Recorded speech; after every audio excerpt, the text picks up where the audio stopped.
And welcome, Hoosier fans, to another victorious episode of the Assembly Call, as tonight your Indiana Hoosiers defeat the Youngstown State Penguins 79-51. It was a game where the Hoosiers were pretty underwhelming in the first half and had a 29-20 lead at halftime, thanks in large part to some really poor shooting by Youngstown State, who could not buy a three-pointer, which, frankly, given what we've seen in some of these games, this non-conference schedule, that was really nice to see. But what was even nicer to see was that the Hoosiers really came out, played with more of a purpose in the second half, led by Zach McRoberts and Juwan Morgan, and ended up winning going away, as they should, against a team like Youngstown State at home. And we are going to break it all down for you on this edition of the Assembly Call IU postgame show. I'm your host, Jerod Morris. I will be joined tonight. It's a special treat.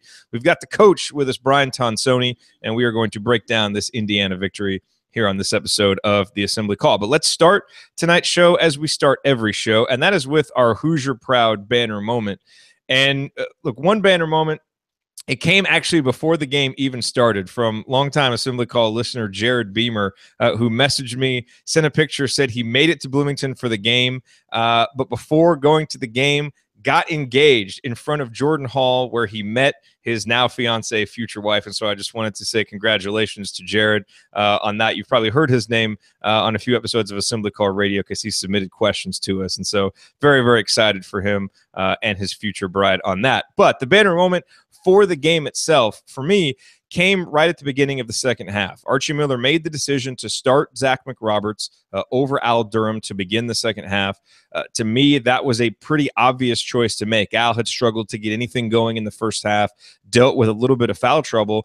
And Zach McRoberts, I thought in the first half, was Indiana's best player overall. I mean, everything that he did, in terms of on the offensive glass, on the defensive end, making some really good passes, he was rewarded with the start, and he stepped right up at the beginning of the second half and drained a three, which made it 32-20. And it was a really nice play where he kicked it into Deron Davis. Deron got double teamed. He kicked it right back out to Zach. Zach didn't hesitate. And, we're starting to see that more and more now from Zach McRoberts, a guy who had been hesitant to assert himself on offense, to take outside shots. He's starting to be more confident doing so, and him making those shots and being a threat on offense, it makes him so much more valuable and so much more able to contribute when he's out there. But that three got things going for Indiana. They went on a quick 7-2 run to begin the second half, which extended the lead to 14 and just made sure that Youngstown State didn't get any ideas, because in the first half, they were as close as 22-18 at one point. And so that just made sure that Indiana came out with the right mindset, got things off on the right foot, and especially on a night like tonight where Zach McRoberts, the guy who led the team in plus-minus, there was no one better to get Indiana off on that right foot in the second half, and he absolutely did so, and he just continues to prove that he is a valuable part of this rotation, and not just a valuable part of the rotation, but as Brian and I will talk about, one of the best players on the team right now. So our banner moment, as always, brought to you by our friends at Hoosier Proud, an Indiana-based t-shirt and apparel company that is by Hoosiers, for Hoosiers.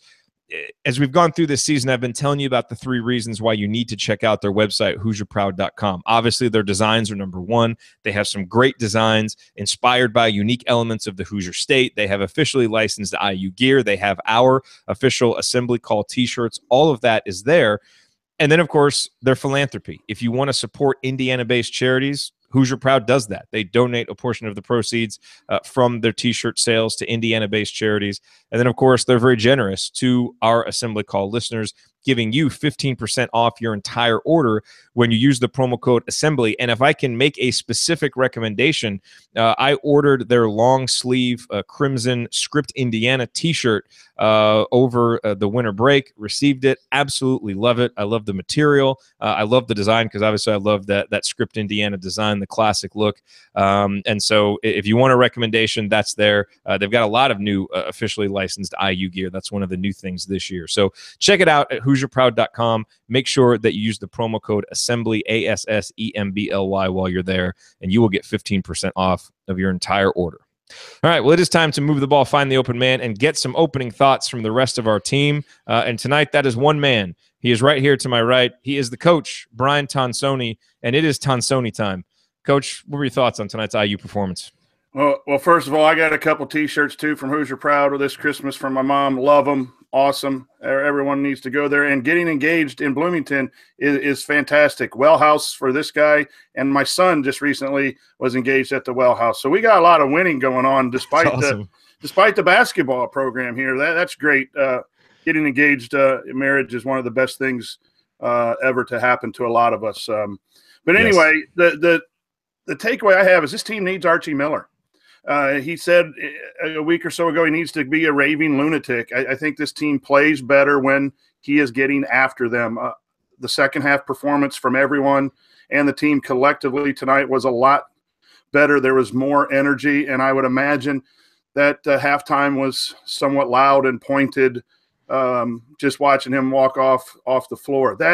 That's tough, and sometimes coaches need to be everything: the strategy guy, the motivation guy, the accountability guy, and that's part of what he has to evaluate what this team needs.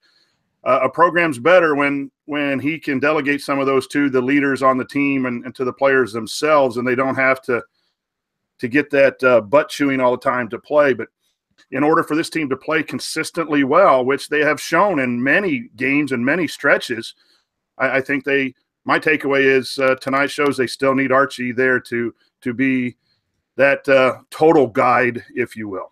Yeah, boy, it sure seems like that. And maybe that's the biggest lesson that he took from the Fort Wayne game. Again, we've talked about how that Indiana State game, it happens, you can explain it away. It's much tougher to explain away the Fort Wayne game. And, it's almost like he kind of realized what those of us who watched this particular group of players kind of realized last year, that they're inconsistent, not even just from game to game, but sometimes from half to half. And without that strong internal leader, it's going to have to come from somewhere, and that guy is going to have to be the coach. And so, like you said, I would have loved to have been a fly on the wall at halftime just to see what was said, because I thought some of those shots they showed of Archie before halftime, it looked like his head was going to explode. And so I'm sure he went in there, was very intense. But I guess the issue is, at some point, don't you run the risk of, can't you only play those cards so often? Or, can you function as a team with it always coming from the coach and him always having to be, kind of at DEFCON 1? I think you can play throughout a season with the coach doing that. Is it optimal? I don't think so, because all of the words and the voice and the level, the decibels, that wears off after a while. And from a coaching standpoint, one of the lessons that I've learned over time is don't love your team until the last game of the season. Because once you start feeling comfortable about a certain aspect, or, like the Notre Dame win, we as coaches make mistakes as well. And you kind of say, okay, they finally got it. We beat a Notre Dame. Now let's move on to something higher in the strategy spectrum. And when they really needed to be brought down, and he kind of knew it. He said so after Notre Dame, we got to get ready for Fort Wayne. But I don't know that you really know that sometimes until you get smacked, and as a coach too. And so it's not ideal, but some teams you have to do that. You have to be everything, because that's just what they need. And then you try to recruit out of it or build out of it with experience to a point where, we won the Big Ten championship with Yogi, and the reason was because Yogi led that team. And that's not necessarily being critical of Coach Crean, but Yogi took that team on his back. Those teams are easier to win consistently with. Yeah, oh, absolutely. All right, you're listening to the Assembly Call IU postgame show. I'm Jerod Morris here with Brian Tonsoni, breaking down Indiana's 79-51 victory over Youngstown State. Brian, let's talk about the two headliners for Indiana in terms of individual performances, and let's start with Zach McRoberts. A lot of times the numbers don't tell the story with Zach. Tonight, they tell a pretty good part of the story. He had 7 points, had a couple of assists. Most notably, he had 5 offensive rebounds. He continues to be one of the best offensive rebounders, not just on the team, but in the country. We'll have to see what his updated numbers look like on KenPom. But, he has 7 against Notre Dame, 5 tonight. He also had a couple of steals. He had a block. He knocked down a couple of three-pointers. And he was 2 for 3. So outside of Zach McRoberts shooting, Indiana as a team was 3 for 19 from downtown. And so, he really right now, to me, what he does is he brings some particular things that Indiana really needs, which is a guy playing with consistent energy, a guy who is in the right spot on defense, who competes, especially against ball handlers. I love watching him play on-ball defense because it's very rare that he actually gets beat, and he's able to recover well. But he doesn't get beat and then make his teammates have to recover and get in some kind of crazy rotation. And now from an offensive standpoint, he's starting to make those three-pointers. And so he continues to expand his game. And I thought tonight we really saw it all. And I think we also saw maybe what can happen when he's inserted into that starting lineup. And maybe with a couple of big road tests coming up against Wisconsin and Minnesota, that's something Archie should consider doing, not just at the start of the second half, maybe at the start of the game. I think we're at that point where, it's just beyond getting minutes because he does good things and getting minutes to show other players the right way to play. I think he's moved to a spot, and the credit goes to him, that he might deserve as many minutes as possible. In fact, when he came back in at 2:22, I was like, no, leave him on. We can't afford to get him injured. And what a large climb that's been. There's a reason that he was recruited to Vermont, and then there was a reason that he was a preferred walk-on and not a transfer. That's not knocking the young man. And so when coaches play people like that, that's a signal that here's someone doing it right in practice. We're going to give him game opportunities. And now we need him. But he's really, Baker Mayfield was a walk-on, I believe, at the start. And he was. And he wins the Heisman. We're seeing that a little bit here with Zach McRoberts. He's no longer that typical walk-on who's just coming in and playing 10 minutes to energize the group or to do things right. He's an integral part of what we're doing, what IU's doing. I'm not on the team, but and it's fun to watch the tapping of the ball, the energy plays. I wrote down he had a couple. He's on the floor. And when we get more guys doing that, we will really take off with this team, and the program will take off. But he's everywhere. I say, if anyone could record me here, no one's down here. And I'm going, geez, oh my gosh, those kinds of plays from a walk-on are fun to see, and that just needs to carry over to a lot of the other guys. And when you got 5 guys on the floor all doing that, that's when you compete at your finest.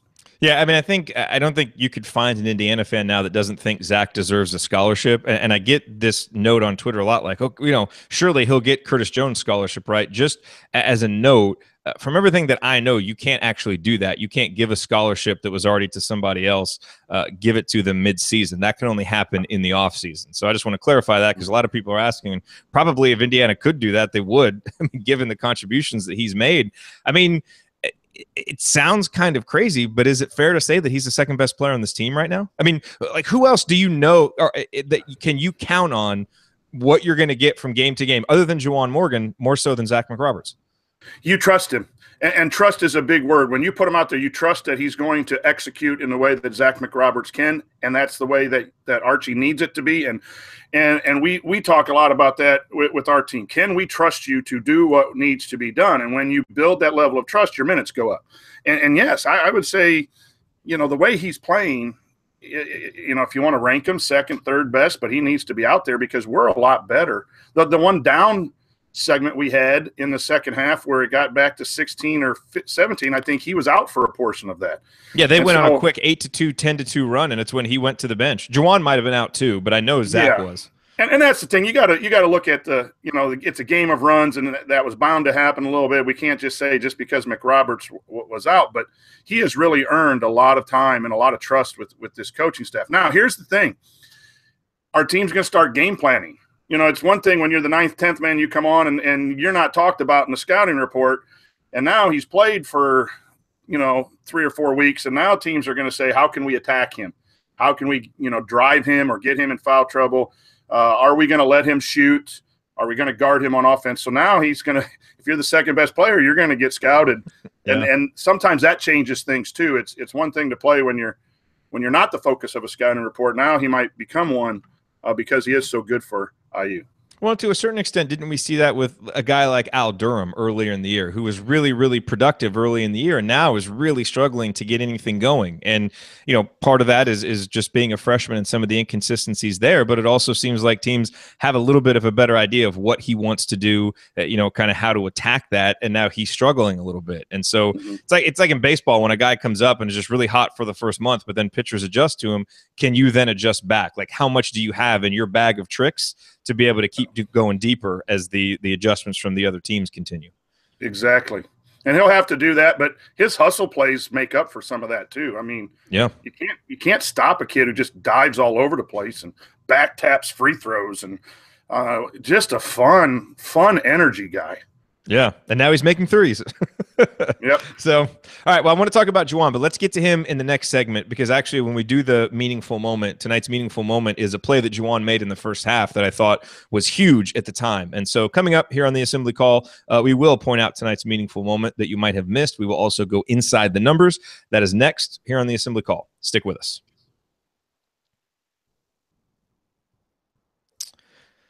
You are listening to the Assembly Call IU postgame show. I'm Jerod Morris here with Coach Brian Tonsoni, and we are breaking down Indiana's 28-point victory over Youngstown State to close out the non-conference portion of the schedule. And it is now time for tonight's meaningful moment that you might have missed, and this will springboard us into a discussion about Juwan Morgan, who had another solid performance tonight, exactly what you expect from Juwan. And I thought in particular there was a play that he made in the first half that was really important. And we talked about on Assembly Call Radio on Thursday night, and we talked about this on Podcast on the Brink as well this week, how Juwan has been terrific this year, and he has taken the next step, clearly. And now I think the next step for him is, being that guy, the true leader of this team, that when things aren't quite going very well, the guy who steps up and says, no, we're not going to have this. We are not going to lose this game. I'm going to go make a play, lead with my effort, lead with my energy, and the team can follow me, and for instance, against Fort Wayne, I didn't really think that he had that kind of energy, that he was really the guy who was able to do that. Granted, no one else did, but I think he's now the guy that we look to first to do that. And so in the first half, Indiana got out to a 19-10 lead, and I think it was on McRoberts did something. It wasn't a three-pointer, but he did something to get Indy. No, it was Justin Smith drained a three-pointer. That made it 19-10. And so it kind of looked like at that moment, maybe Indiana's going to extend this lead out. But Youngstown State kind of slowly but surely chipped away at it a little bit. And all of a sudden, it's 22-18. And we're all thinking, man, is this going to happen again? This is a 300th ranked Youngstown State team. Indiana should be dominating them. And Juwan Morgan made a play. Devonte Green took a shot. Juwan Morgan grabbed the rebound. One of the announcers even commented, he looks angry. And he got the rebound. He got the bucket. It put Indiana up 24-18. Indiana would then, score 5 more points before the end of the half to lead 29-20. And I just thought that was a big momentum-shifting play. It was kind of, Juwan Morgan saying, not in my house. We need a bucket. I'm going to get it right now. It was a toughness play. It was a hustle play. He got it. And Youngstown State never got closer than that again. And to me, those are the kind of plays that Juwan needs to be making for this team to be good, because there isn't enough consistency elsewhere on the roster. He's the guy. I mean, he showed it in the Notre Dame game. And I thought in that moment, thinking back to, where things were right there at the end of the first half, that was a huge bucket for Indiana to get. It created some momentum into halftime. And then obviously we talked about what they did at the start of the second half. But I was impressed with Juwan Morgan's ability to come out and make that play at the time when he did. There are several things a player can do when they're lacking energy or they're struggling a little bit, and one of them is going to the boards and going to the glass. And I thought that got Juwan going, and that got his energy level up, and then I thought the team fed off of that. The other is do some stuff on the defensive end, take a charge, get a deflection, and get the offense started defensively. But I thought the effort on the glass, specifically offensively by Juwan. And then Coach said something in the presser leading up to the game about how he wants to push Juwan to another level, that his game has gotten to this level. He's got a lot of recognition, and now he has to go even higher. And, again, some of that is you're not going to see him be able to get 30-some points in the post. I wrote it down here that they're not doubling Davis but doubling Morgan. The commentator said that. So now there's a different strategy of doubling him quickly. So he's going to have to find within the game ways to impact the game, and that's not just points. And if we remember early in the year, we were worried that he wasn't going to be even to the level that he's at right now, because when he missed some threes, it looked like he was hanging his head a little bit because his offensive game wasn't there. And then all of a sudden he started doing those little things. And tonight was good to see, because we have to have that energy from Juwan. Oh, there's no question about it. And I'll tell you the other moment that really stood out to me, it's late in the game. Indiana's up, 64-38, something like that. The game was well in hand already. And there was a play, Al Durham turns the ball over. And Youngstown State's going the other way. And Youngstown State, not a very talented team for a Division I team, but they are pretty quick and they can get the ball up the court pretty quick. And all of a sudden, I just see streaking in the bottom, third of the screen, Juwan Morgan getting back in transition, hustling. Running 100%. And for a guy like that, who's he's gotten his numbers in this game, he's played well. The game is well in hand. I just thought those little things, that kind of leadership by example, we know how important transition defense is to Archie Miller. And there's been so many times when guys haven't hustled back and he's immediately pulled the guy out.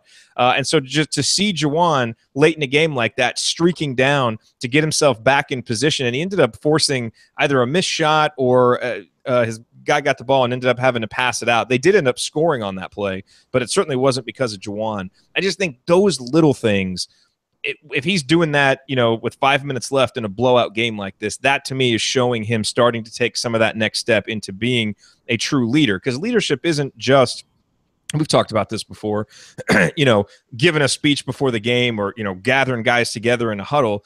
It's doing the little things when they're hard to do. Like a moment like that, it would have been easy to loaf and nobody probably would have said anything. And yet there he is sprinting down the court. I was just really impressed by that. Yeah, that's an example of that defensive type of play there. And I'll give one. I thought Devonte Green was not very good tonight throughout the entire game. Some bad shots. I had him with 4 bad shots. I had him with several turnovers and not many offensive plays. But his play at the end of the half, and this is why players need to understand that you can be really struggling, but play the next play, because that steal and that bucket with 5 seconds pushed it up to double digits or 12, and it was momentum. You're going in, you're going to get it from Archie no matter what, but it's up 12 getting it from Archie is a lot better than if it were still at 8 or 10. And I thought, he had not played well, but he made a play there. Now, I would like to see him come out second half and play better, but those are the things that players need to understand, that it's a 40-minute game. And regardless of what you've done before, you could always impact the game. And it's good to see Juwan doing that when the game was out of hand, because everyone can do it when it's a tightly contested game, but can you do it at other times? But that was something that, man, I was disappointed in Devonte other than that one play at the end of the half. And I thought that might have been a key to our jump into the second half. It was a big play. To clarify, that made it 29-20, so that put Indiana up 9 heading into the half, and it was big. Yep. But overall for Devonte, he was the worst on the team in terms of plus minus at -6. And his other numbers, he was 1 for 7 from the field, as you mentioned. 3 or 4 of those were extremely questionable shots. Only had 1 assist. Had a couple of turnovers and probably should have had a few more. It's interesting. You look at Devonte's numbers on KenPom, and his overall ratings for the season are not very good, but they do kind of reach into the average level against Indiana's best competition. And they're really bad in games like this. So, I don't know if, look, maybe that's just small sample size talking, or maybe it's, that Devonte struggles to get up for these kind of games, but, he's kind of more of a quote unquote gamer that, when the lights are a little bit brighter, he plays a little better. And certainly Indiana's going to need him in their better games to do that. But you still, when you see performances like tonight, it becomes so hard to trust him. I saw Chronic Hoosier tweeted that Devonte is the new Troy. And I get what he's saying because of how quickly Devonte can oscillate from good to bad. I would say a poor man's Troy, because I think it's a little bit of an insult to Troy, who, while he was good and bad, still produced a lot. And Troy did a lot of really good things. And I don't think Devonte has reached that level yet. But for a guy who I think we all hoped could take that next step and kind of thought that he needed to take that next step for the team to take another step, he hasn't done it yet, certainly on a consistent level. And tonight, overall, probably one of his worst performances of the season. Well, Jerod, I think he provides us something we need. He's a guy who can drive. Yeah. He's a guy who can shake and bake. But you got to do that smart. You got to be smart when you're doing those things. You can't be loose with the ball, and you can't be driving in and falling away and taking bad shots. And the other thing is, he's probably one of our better passers. His post feeds, he does a nice job. But he is the example of the whole team is consistency. We are up and down, up and down, up and down, game to game, playing to the level of our opponents. I think Andy tweeted that out today. Is so true. And, you know, he gets jazzed up to play Duke and to play Louisville and lets it loose. And then he's not all dialed in as much as probably he needs to be against these other teams. And, boy, we can really use him at optimal. Devonte Green really can add something to us, but tonight was not that effort. Yeah. Well, yeah, I mean, just think back to the first half of that Seton Hall game, you know, to see what he can add to it when he's, you know, playing at his best. All right, you're listening to the Assembly Call IU Postgame Show. I'm Jerod Morris here with the coach, Brian Tonsoni, talking about Indiana's 28-point win over Youngstown State. It's time to go inside the numbers. Couple numbers jump out. Obviously, the biggest number is Youngstown State goes 2 for 25 from three-point range. They missed their first 15. And look, part of this is probably just the law of averages kind of catching up, you know, regression to the mean a little bit for Indiana. You know, when you have two teams come in and hit 17 three-pointers in your building, at some point, someone's going to come in and struggle to shoot. The question I have for you, Brian, as we kind of go inside that number is, was this a case of Youngstown State, you know, just kind of missing this, just being a bad shooting team and then missing some good looks? Or did you see anything in what Indiana was doing that maybe, you know, because they talk about on the broadcast, Indiana defended the three-point line better. And we know, you talk to the stat, you know, kind of the analytics guys, and they don't really buy into the whole, you know, thing about defense really influencing three-point percentage too much, at least in large numbers. But did you see improvement from Indiana in terms of closeouts and just being solid defending the line? I did. I mean, we played a bad team and a bad shooting team probably, and that helps. But then I don't know Archie's definition of a proper closeout. You know, how close to the shooters, you know, that strategy. So I don't know that. So I'm statting what I think are poor closeouts based on a high school coach thing. And that's probably not fair. But I only saw 6 really poor closeouts, which are either too short or no hands up, which allow a drive or an open three. I will say this, though. I think that there were several that were too short. If I were coaching the college game, we need to get out a little bit further because talented kids on a short closeout might have banged a few of those threes tonight that Youngstown missed. So I don't think it was as poor as I've seen. I think our communication was better. And, again, it's against a bad team. You go up against a Michigan who designed some picks and pops and really stretches the defense. We could be right back into a struggled three-point thing. So you got to be careful saying that's that whack-a-mole thing today. Was it our defense or bad shooting? There's a little bit of combination of both. But I thought I saw more of an effort to get out. I thought more of an effort with hands to distort timing and vision. And I think that had to play into some of the bad shots by Youngstown. The other number to me that jumps out is Indiana's their assist rate. They assisted on 69% of their made field goals. They had 20 assists on 29 made field goals. And I thought in particular, Josh Newkirk and Robert Johnson did a really nice job passing. I know Josh Newkirk has had assist games, you know, 9 or 10 before, but I struggle to think of a game where he made better passes, more nifty passes than he made tonight. He made a few in transition that were just beautiful. He made had a little drop-off dish to Deron Davis for a bucket that was beautiful. And, you know, I know someone asked us on Assembly Call Radio Thursday night, you know, the Josh Newkirk that we saw against Tennessee Tech, can we see him, you know, for the rest of the season?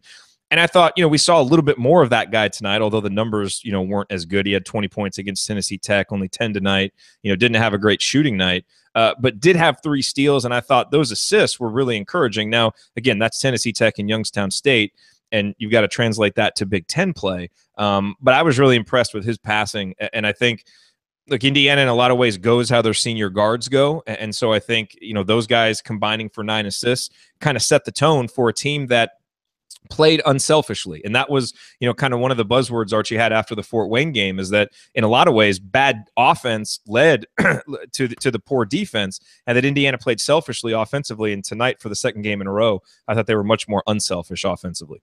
Newkirk had 9 assists. I haven't seen a box score. No, Newkirk had 5. Robert Johnson had 4. So 4. Combined, okay, so 5.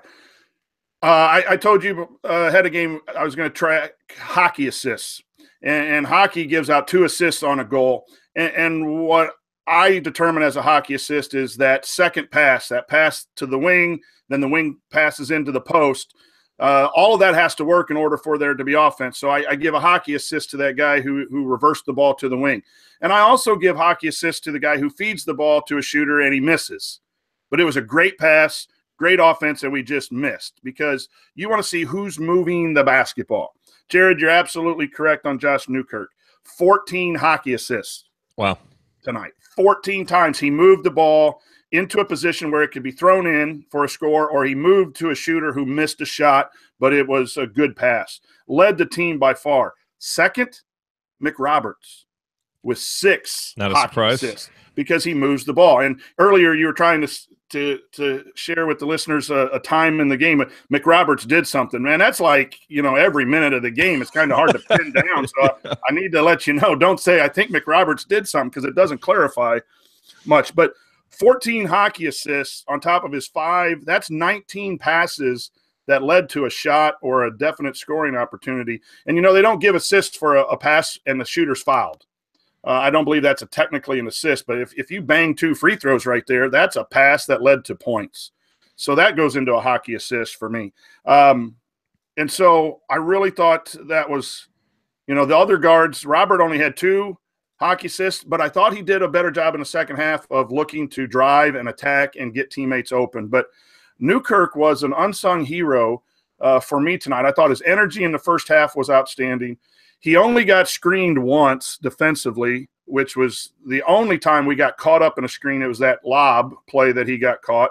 He had 1 poor closeout, and he was not driven to the point of a score, right? So he might have been driven and there's a pass out, but he didn't drive that forced rotation, which has been his weakness, I think, is defense. I thought he played a really good game, and if he can get 10 and 5 and then move the ball like that, that's going to make us a lot better. I was really impressed with his passing and his overall play. Yeah, and be active and get steals and get out and transition a little bit. I mean, that's what he needs to do. So this was a second straight good game for him, and hopefully he carries that into Big Ten play because Indiana certainly needs him to. All right, coming up on the Assembly Call, we're going to continue our breakdown here of this Indiana victory over Youngstown State. There's a couple individuals that I want to discuss with you, Coach. One is Justin Smith. The other is Robert Johnson. And so we are going to talk about those guys and their performances tonight coming up on the Assembly Call. Stick with us.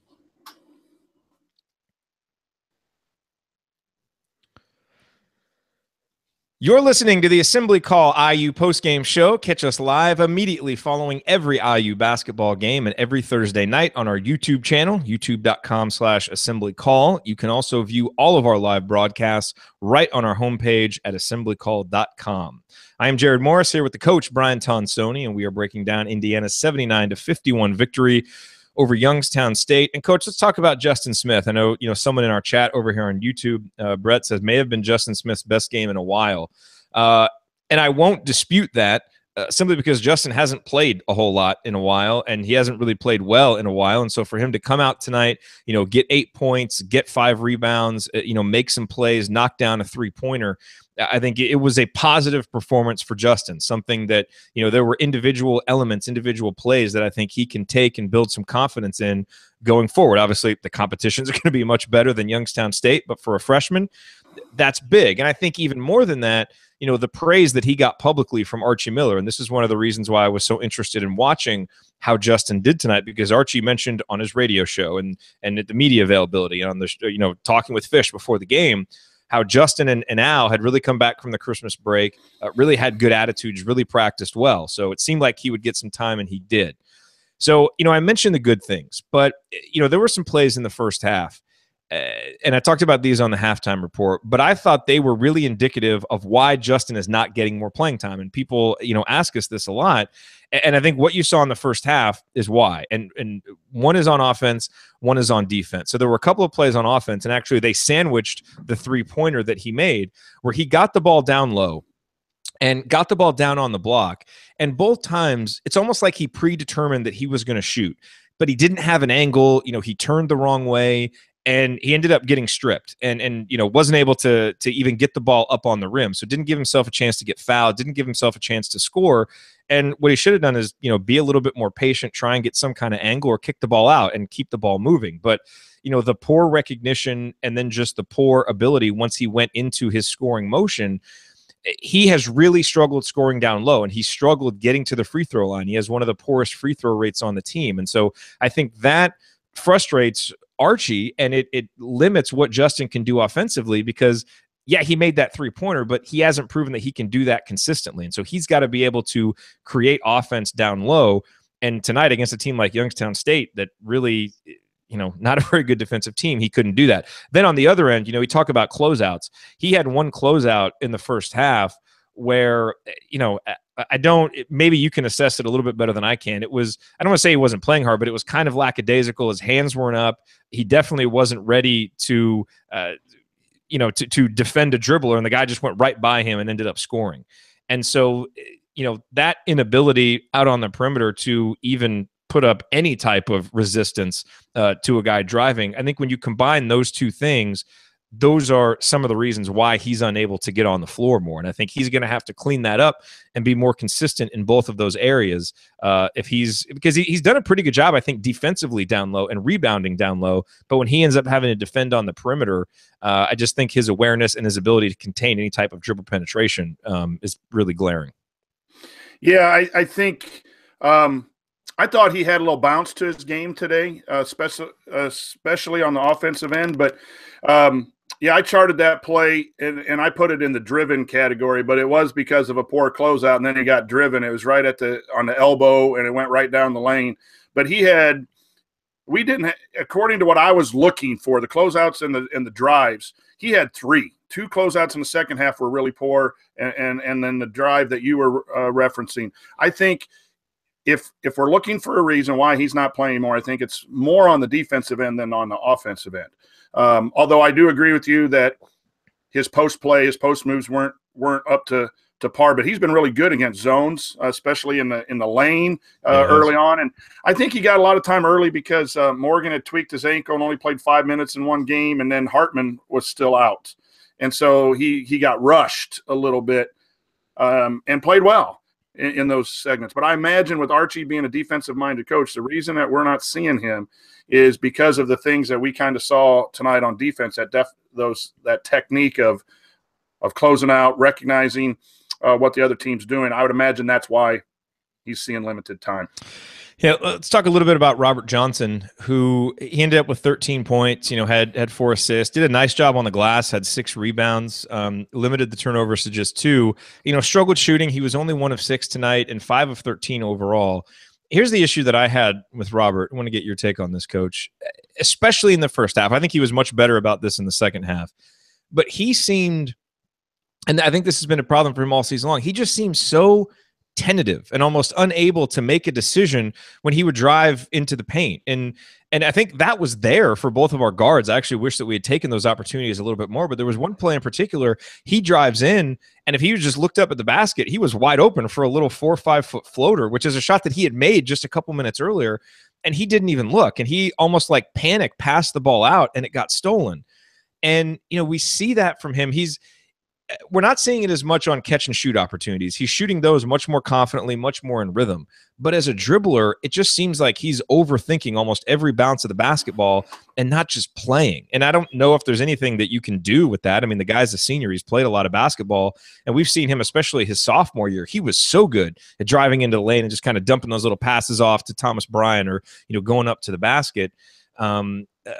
But that indecision, and the other thing that I've noticed with him is when he drives and gets into the lane and goes up for a shot, it's almost like he kind of makes his body small, and it reduces his ability to draw contact. And it also, because of the angle that he has the ball at, it's hard for him to get the ball up on the rim instead of going up with the ball up high, going up strong, and either getting fouled or being able to get the ball up there. And I think that's why he struggles finishing against defense down low and struggles to get fouled, and why his free throw rate is so low. So just a couple of observations that, not just from this game, but overall that I've kind of noticed this year. I think you're exactly right with Robert, and it's a little frustrating because we see that he has ability to do some things and to be an aggressive scorer, but he just lacks that aggressiveness. And that shows up in making your body small at the rim. That's lacking aggressiveness. Instead of going to the rim and jamming it and then, pumping your chest and doing all that stuff, you go and you try to avoid contact, and then you get caught and you can't finish. If I had the secret, I wouldn't probably be on your show right now. I'd be coaching in the NBA. But he's a great young man, practices hard, wants to do what the coach says. There's no issues there whatsoever. But then on game nights, he just lacks that aggressiveness. And some young men, you try to coach it out of them, and what you like is the kid who you say, man, that's a horrible shot. He says, okay, coach, and he shoots the next one almost at the same spot, right? I mean, he takes the coaching and puts it into play, but there's no letdown. Those are the fun players to coach, because I don't want to say they don't care what you say as a coach, but they're players. They don't hide in big time moments. They will do whatever it takes, and then they'll get their butt chewing in film session. And I think Roberts just a little he's trying maybe too hard to do the right things instead of just playing it sometimes. And then when you tell him to do that, then you get the 6 turnovers, right? So here's a young man's like, man, if I play loose, I turn it over 6 times. If I play a little bit more patiently, then I don't score. And at some point we have to find that happy medium with Robert and play without turning the ball over. But yeah, his aggressiveness needs to be at a higher level. I thought he was a little bit in the second half. Yeah, I thought better in the second half. It was a lot better in the second half. And again, that's more whack-a-mole stuff with an individual player. But then you just put him in the proper position as a coach. If he's not that aggressive type scorer, then you might have to find that somewhere else. And that's just a struggle now with this IU team, because they probably need him to be that aggressive. Like James Blackman never met a shot he didn't like, regardless of whether he was told it was bad or not. Troy Williams never liked to drive, but you need some of those kids to just do it and do it and do it. Devonte Green's kind of like that. Yeah. And it drives you nuts when they make mistakes, but if you can clean the mistake out of that, then that ends up being better. And Robert's playing too safe. I think he's just playing too safe on the offensive end and doing a great job on the defensive end. Yeah, he is. You're listening to the Assembly Call IU postgame show. I'm Jerod Morris here with the coach, Brian Tonsoni, breaking down Indiana's victory over Youngstown State.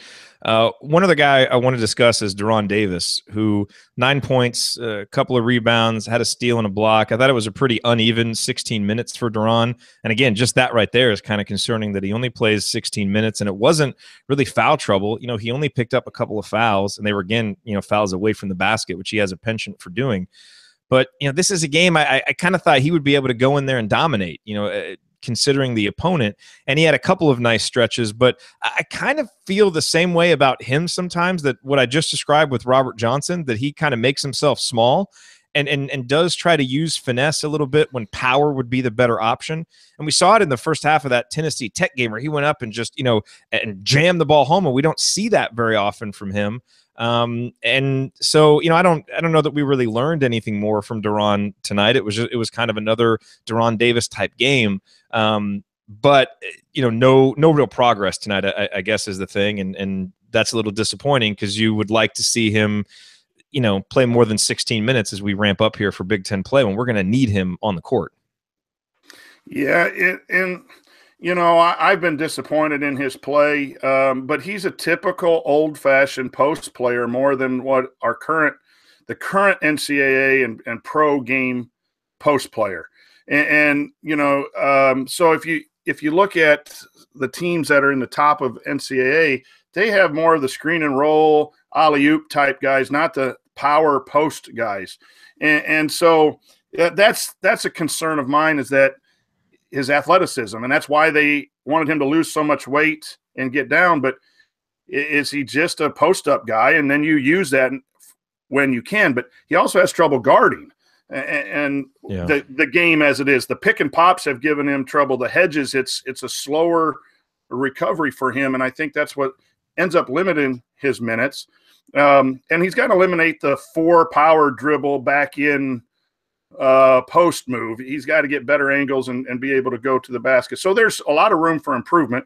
And you look at this, Purdue plays with one of those centers, and they do a very good job. But when he was a sophomore, he wasn't the asset that he is right now with their big kid. And in fact, they bring in Harms in to play defense, because I'm losing his name because I don't like to talk Purdue. But very few. I got Kansas and Texas on, and their bigs are flying all around. And so we've got to find a way to utilize his strengths, and then he can't play small. He's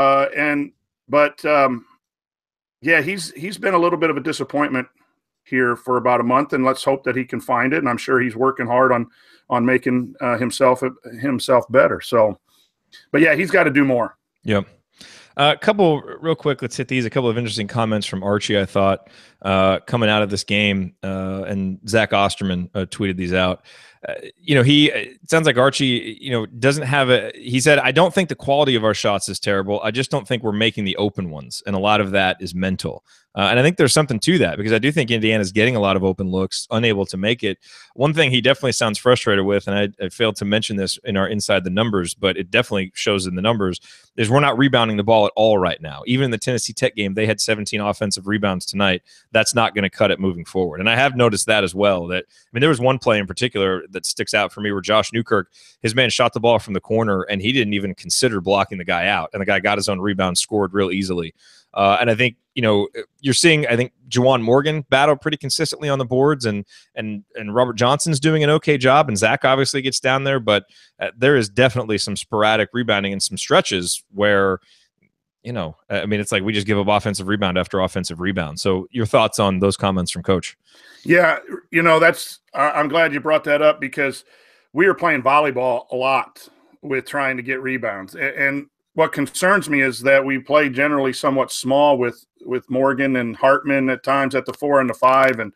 And I think some of that, as the years go by, we'll start getting those, 6'7", 6'8", 6'9" guys that can get off the ground and go get rebounds. But the interesting thing from when we used to play, it used to be big men got your rebounds. And now guards have to get back and rebound. And when I remember that play that Newkirk just turned and watched the shot, and his guy went in and got it. But guards have to go into the mess in the lane and get – that's what McRoberts does offensively. He goes into the mess and he tips it. And we get extra opportunities that way. But defensively, Butler and Stevens did a great job free throw. They tell their big guys, don't let the big guy get the rebound, and then our guards will go get it. That sometimes you tell your big guys, don't get rebounds. Just keep the best rebounder of the other team off the glass, and then let the guards go pick it up. So there's some strategy that can help that. But we just have to make more contact, and then we have to go with two hands and rip that ball and pursue that ball, 5 men to the ball. And we did not do that tonight. And I remember the Tennessee game, no, the Tech game, no, and that's going to hurt us in Big Ten play. All right, coming up in our final segment of this edition of the Assembly Call, we hand out our game balls. We look ahead to Indiana's next opponent. I know Andy Bottoms isn't here, but we'll do our best to talk about Wisconsin, and then we deliver our final thoughts on Indiana's victory over Youngstown State. That is next here on the Assembly Call. Stick with us.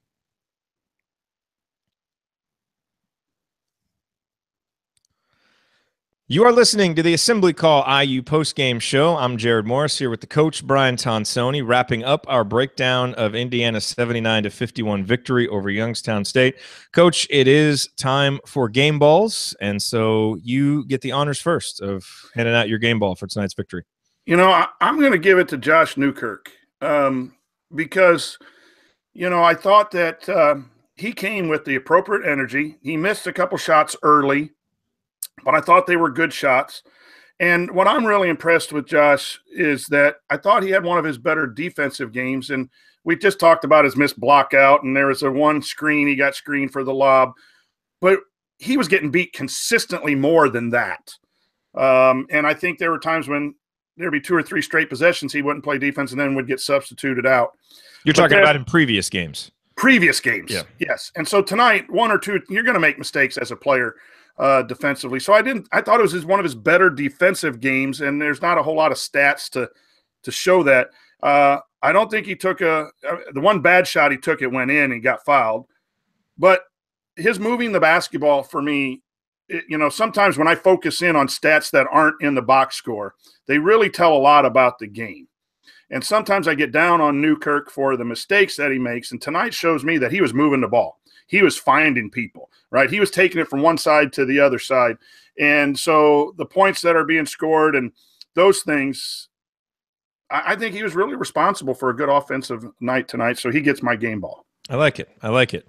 Obviously the easy choice here would be Zach McRoberts, and I definitely want to give him honorable mention, and we talked about him in the banner moment, but my game ball goes to Juwan Morgan. And I think it's very easy sometimes when you have a guy like Juwan Morgan who has clearly established himself as the best player.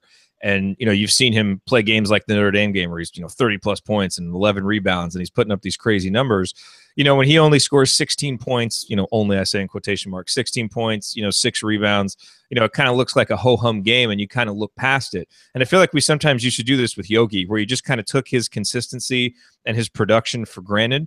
But I think for this team especially, with so many guys who are up and down, that consistency is so important. And so, yeah, could Indiana have beaten Youngstown State without Juwan Morgan?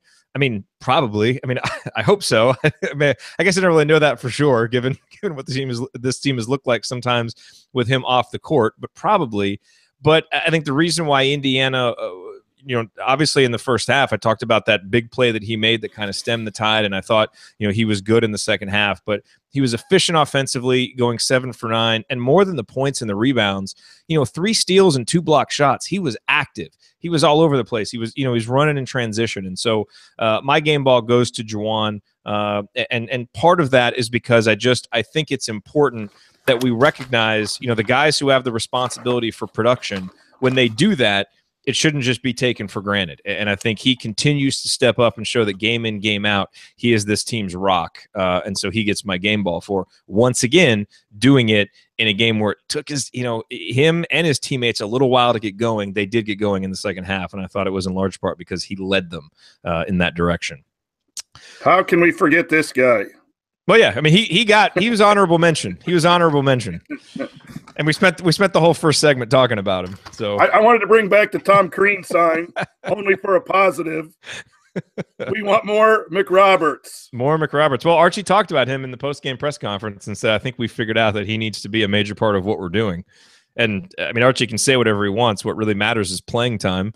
And McRoberts played 27 minutes tonight. That was the only Newkirk and Morgan played more. They each played 29 minutes. So I think it's pretty clear. Yep. And him starting the second half in a game that was not decided at halftime by any means, I think that shows how much faith Archie has in him. What other angles have we not hit in this game, Coach, that you is there anything that we haven't hit that you want to discuss?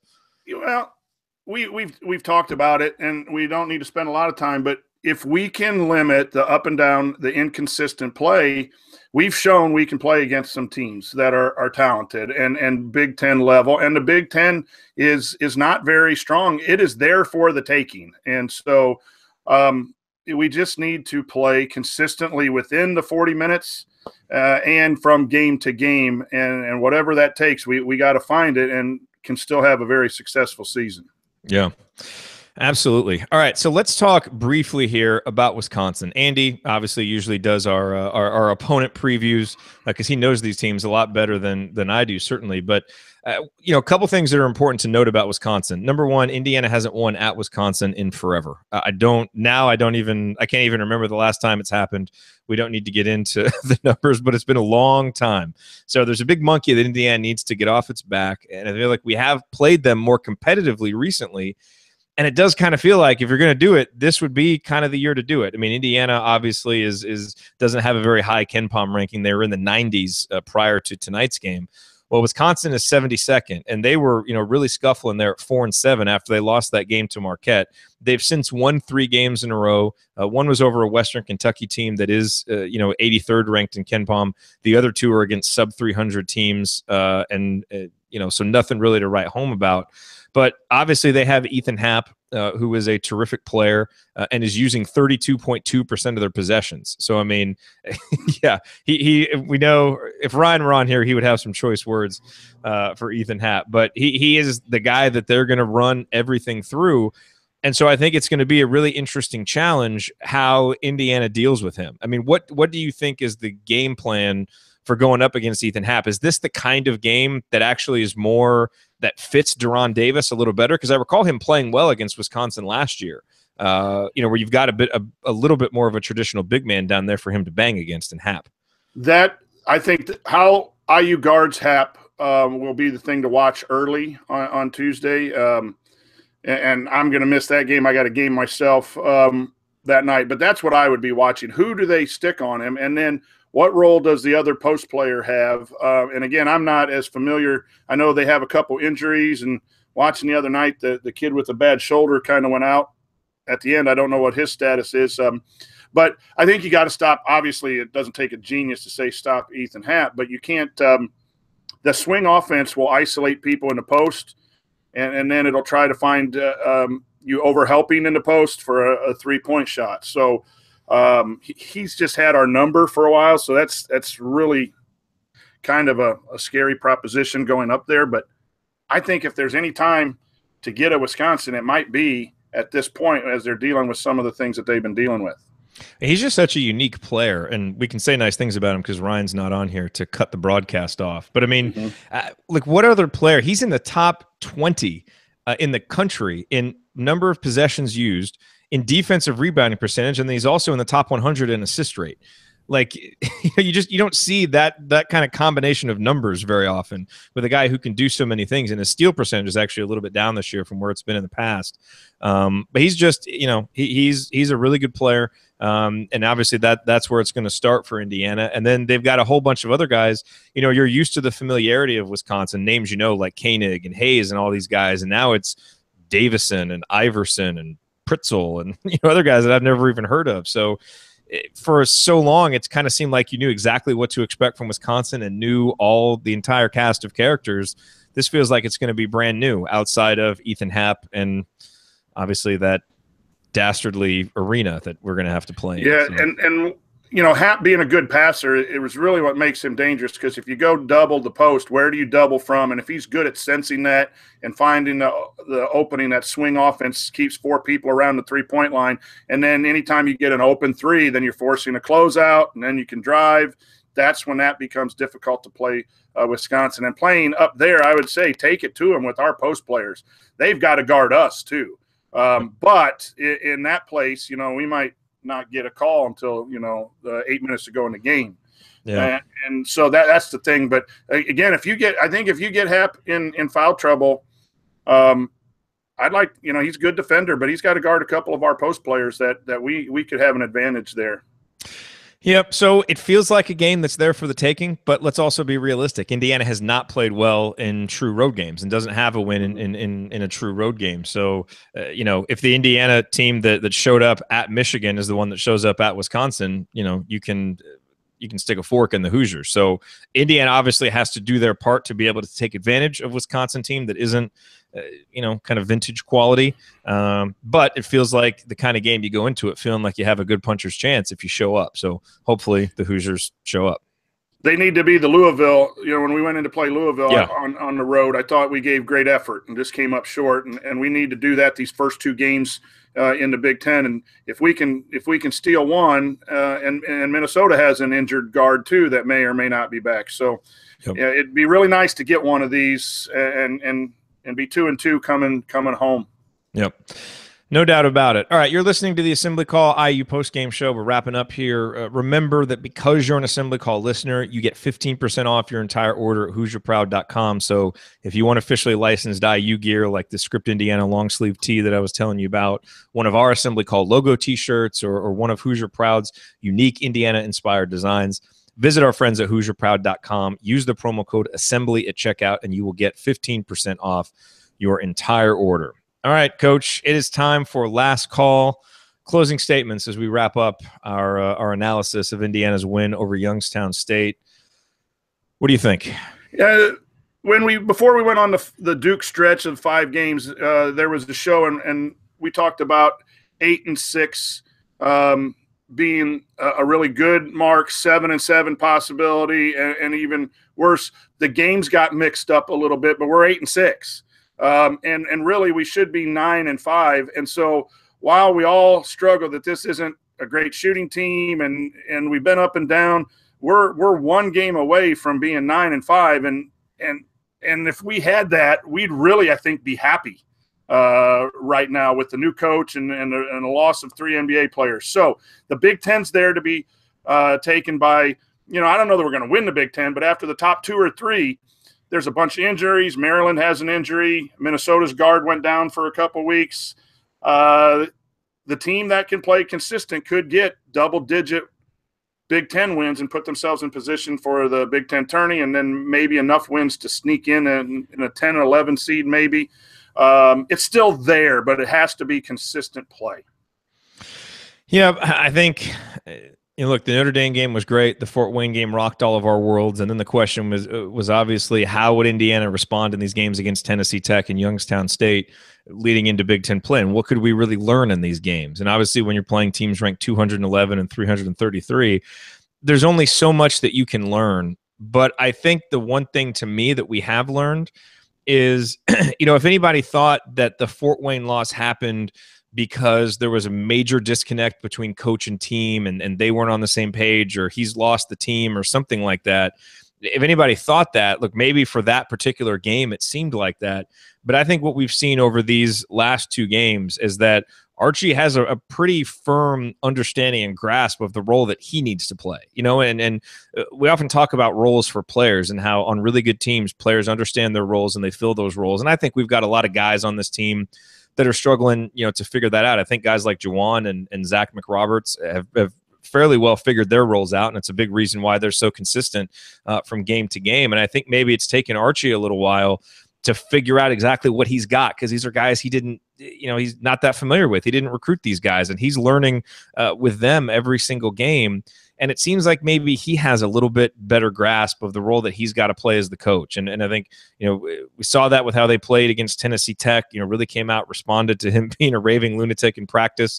And obviously the first half tonight wasn't exactly what we would have wanted. And we don't know exactly how, halftime went. Maybe they all, went in, had orange slices and listened to Enya, and it was nice and calm in there. But I doubt that's what happened, just, based on how Archie looked walking in there. So, and the team responded. And that's good, because I think you do run the risk, especially, with maybe guys who are wondering, okay, this new coach, he's coming in here, he's asking me to do all these things differently. And, we're not a top 25 team, we're not, maybe we're not going to be able to compete for a Big Ten title. What am I really playing for? All these kind of things can get in your head. But it seems like this team is for the most part, sticking together, continuing to play hard, continuing to respond to their coach. And they've positioned themselves now with Big Ten play starting. As you said, Brian, the overall record is 8-6. It's not great, obviously, but you're sitting at 1-1, and you're facing a conference slate with a bunch of games that are winnable if you show up and if you play hard and if you continue to progress. So I continue to think that this Indiana team, of all the teams in the Big Ten, has as much room to still grow as any. And so with a middle of the Big Ten that continues to be so jumbled, I think there's a big opportunity for Indiana to still get better and to be able to beat some of these teams that you may consider above them right now. We'll see. Obviously, time is going to tell, but I do feel overall encouraged by what we've seen in the 80 minutes since the Fort Wayne loss. And I think that's really about all that we could ask for, given who the opponents were coming into Big Ten play. So from that standpoint, it's a positive. And now we start Big Ten play, and hopefully we can get off on the right foot with a strong performance, and hey, maybe even a win up in Madison, because that would certainly be a great way to get back into Big Ten conference play. All right, well, that'll do it for us on this edition of the Assembly Call IU postgame show. Remember that our live broadcasts immediately following every IU game are always available on our homepage at assemblycall.com and on our YouTube channel, youtube.com/assemblycall. And you can always catch up on demand with our podcast if you can't watch live.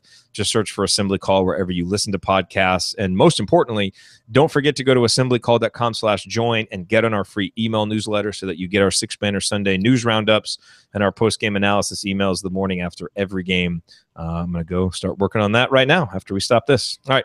Thank you for listening. We will talk to you again Tuesday night after IU Wisconsin. Until then, keep your elbows in and your eyes on the rim, and go Hoosiers. So long.